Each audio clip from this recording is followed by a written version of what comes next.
Dawn on the southeast coast of England. It is spring, and the chorus is in full voice.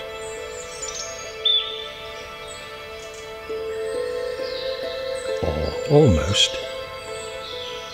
In this small corner of the UK, the spring birdsong is never complete without its star chorister. And he is coming from the banks of the great rivers of West Africa, over mainland Europe and across the seas, to reach this place where he will mesmerize and bewitch all who hear him.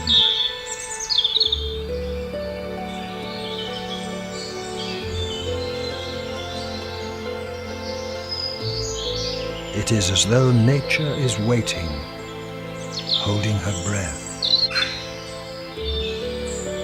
for the first song of the nightingale.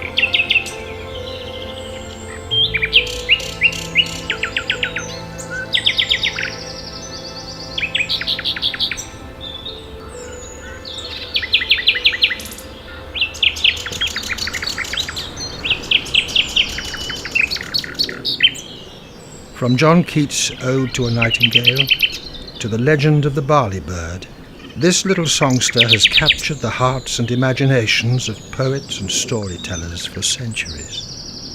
Despite its fairly drab appearance, it has the most startling of songs. It is only the male who sings to establish his territory and to attract a mate. Once accomplished, his performance continues for the duration of the breeding season, for he must maintain his territory and protect his female.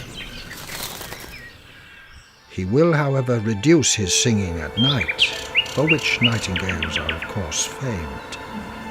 This nocturnal song is performed by bachelor males advertising for a mate. The serenade competes against less background noise at night, and although physically demanding, demonstrates to the arriving females that the male is in fine breeding shape. His enchanting prose begins soon after this little bird arrives on his migration from Africa. It is here, in West Africa's Guinea-Bissau and other neighbouring countries, where the nightingales spend their winter. But as the instinct to mate kicks in, they leave the heat of the tropics in February and begin their 4,000-mile journey back to the Essex coast to arrive in mid-April at Fingringhoe Wick.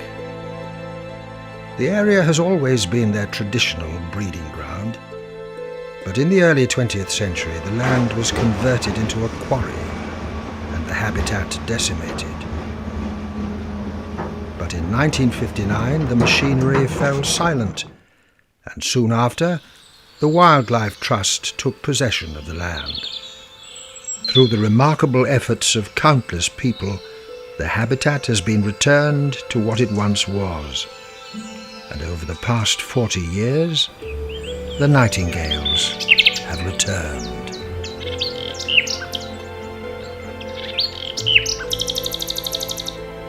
You may not see them, for they favour thick vegetation, which is virtually impenetrable to the human eye. But you will hear them. For 1 month only, between April and May, this is one of Britain's most wondrous wildlife experiences.